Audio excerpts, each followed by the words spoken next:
최윤경이라고 합니다. 저는 부동산 기업 아크부동산 중개법인 대표 맡고 있고, 빌딩 전문 채널 아크TV라는 유튜브 채널 운영하고 있는 10년차 빌딩 전문 공인중개사입니다. 꼬마 빌딩은 어느 정도 사이즈를 말하는 거예요? 꼬마 빌딩 같은 경우는 거래 금액으로는 500억 미만에 있는 그런 건물들을 얘기를 하고요. 이제 거의 평수로는 1000평 미만에 있는 건물들을 얘기를 합니다. 네. 꼬마 빌딩 같은 경우는. 그 중에서도 이제 대중들에게 많이 이제 알려져 있는 꼬마 빌딩 같은 경우는 200억 미만, 100억 내외 이런 건물들이 있고요. 사실 거래가 많이 되는 금액들은 100억 내에서 거래가 거의 많이 되긴 합니다. 네. 강남권 같은 경우는 한 200억 내에서 좀 거래가 많이 되기도 하고. 꼬마 빌딩이라고 하면 선택의 폭이 그만큼 넓다 이런 말씀을 주셨고, 동네에 따라서 같은 평형대인데 강남 쪽은 몇백억 할 수도 있고 그게 강북에 조금 외진 곳은 몇십억 할 수도 있는 것이니까. 자, 그런데 저희가 꼬마 빌딩에 대해서 이렇게 개념조차도 몰랐던 가장 큰 이유가, 그거는 일단 다른 브랜드 아파트와 달리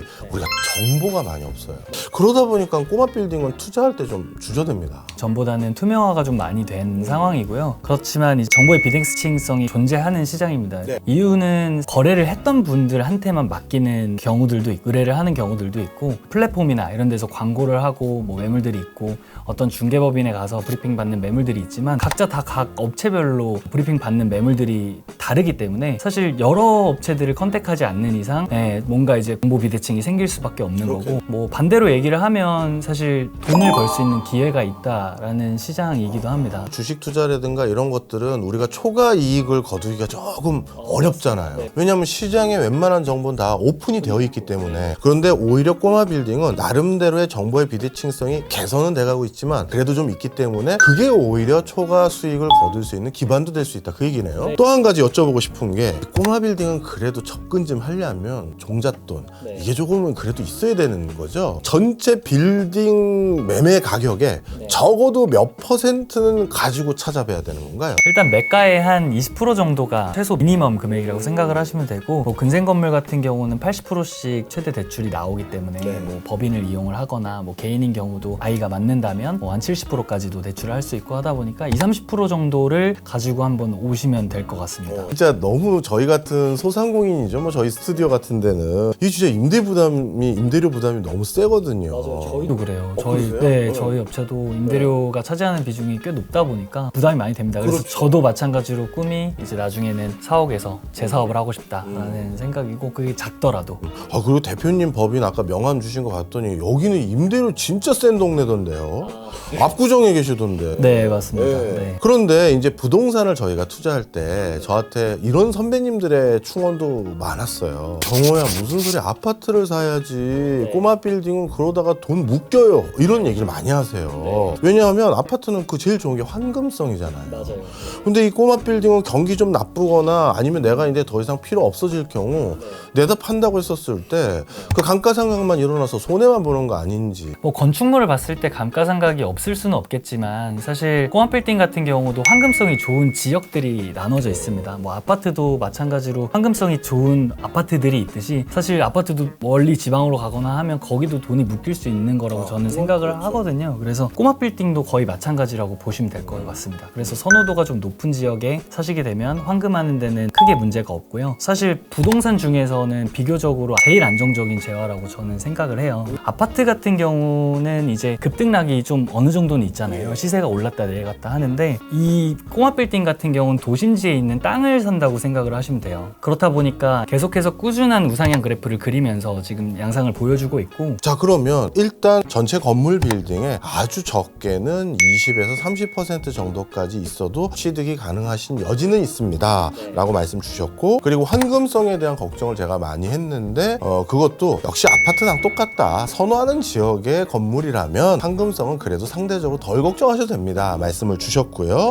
그런 것들이 통계로도 나름대로 다 증명된 사실이라 말씀 주셨고, 그리고 또 한 가지는 우리 브랜드 아파트는요, 그냥 아파트라는 딱 우리 프레임이 있잖아요. 그러니까 나름대로의 브랜드에 따라서 차이가 조금씩 있긴 있습니다만 구조 뻔하고 다 뻔해요. 근데 건물은 사실 이걸 지은 건축사나 설계사를 제가 다 알지를 못하다 보니까 기축된 누가 지어놓은 걸 사기도 하고 새로 제가 직접 짓지 않는 한 다 대부분 그건데, 건물의 컨디션, 이걸 용도라고 해야 될까, 기능이라고 해야 될까, 이게 다 다른 것 같아요. 맞아요. 꼬마 빌딩 같은 경우는 개별성이 굉장히 뚜렷한 제어거든요. 어떻게 건축하기에 따라서 정말 다양한 용도로 사용할 수가 있고, 뭐 병원으로 지어서 병원을 운영할 수도 있고, 오피스로 지어서 뭐 사업으로 사용할 수도 있고, 아니면 뭐 주택으로 지어서 거주를 할 수도 있고, 굉장히 다양한 쓰임이 가능하고, 개별성이 뚜렷한데 이게 같은 지역에 위치해 있는 건물이라고 하더라도 뭐 그런 부동산의 컨디션, 예를 들어서 뭐 도로 조건이라든가 아니면 노후화 정도라든지 아니면 접근성, 이런 것들에 따라서 조금씩 가격 차이도 심하고 선호도 차이도 심해지는 그런 거라 보시면 될 것 같습니다. 그러면 이제 꼬마 빌딩 같은 거 구매하러 찾아뵈려고 한다면 사전에 제가 그 빌딩을 단순히 전부 임대 줘서 수익성을 목적으로 갑니다라는 것과, 아니면 저 같은 경우 저는 뭐 그런 수익성보다는 식구들하고 그냥 편하게 우리 PD님들 방도 만들어 주고 스튜디오 또 더 예쁘게 꾸미고, 그 목적이 제일 큰데, 그런 목적도 같이 말씀을 드려야 편해지는 거네요. 그러신 분들이 오시는 게 훨씬 더 좋습니다. 그래서 단순히 이제 뭐 임대 사업을 해서 그렇게 투자를 하는 것보다는 직영 목적으로 사용할 수 있으면 임대에 대한 리스크도 줄일 수가 있고요. 왜 그러냐면 전체 5층짜리 건물이라고 하면 만약에 공실이 나면 뭐 2, 3층은 제가 써버리면 되는 거고, 뭐 이런 것들도 있다 보니까 직영 사업을 하거나 거기에 이제 테넌트를 채워넣을 수 있는 사람이 매입을 하시는 게 훨씬 더 좋습니다. 꼬마 빌딩 같은 경우. 자, 그러면 또 한 가지 궁금한 거. 꼬마 빌딩은 약간 좀 오래된 것들의 건물들이 좀 매물이 보였어요. 저도 뭐 홍대 근처 쪽이나 이런 데 살펴봤더니 이게 딱 보니까 저 건물을 내가 돈을 주고 사는 건가? 뭐 저거 좀 너무 후질군한데? 뭐 이런 생각이 드는 거예요. 그럼 꼬마 빌딩을 산다는 게 그 건물을 사는 겁니까? 그 밑에 땅을 사는 겁니까? 땅을 산다고 생각하시면 되죠. 건물 같은 경우는 사실 감가상각으로 인해서 시간이 지나면 가치가 없어지잖아요. 근데 업계에서는 거의 한 10년 정도 지난 건물은 따로 건물 가격을 매기거나 그러지는 않습니다. 근데 뭐 저희가 이제 기준시가로 건물가를 조회를 한다던가 그러면 건물 가격이 나오기는 하지만